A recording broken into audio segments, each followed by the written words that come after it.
Hello friends, Vinayaka Chavithi రోజు పాలవెల్లి ఎందుకు కడతారో తెలుసా? తెలియకపోతే ఈ వీడియోని చూసేసేయండి.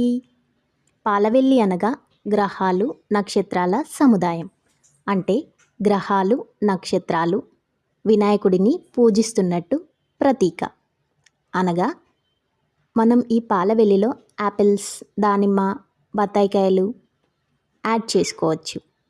అలాగే మిగతా పళ్ళు కూడా, మొక్కజొన్న లాంటివి కూడా వేలాడదీయవచ్చు. ఇంతే ఫ్రెండ్స్, వినాయకుడి గురించి నాకు తెలిసిన ఇన్ఫర్మేషన్. మీకేమైనా తెలిస్తే కామెంట్స్లో కామెంట్ చేయండి. ముందుగా మన ఛానల్ని like, share, comment and subscribe చేయండి. Bye friends.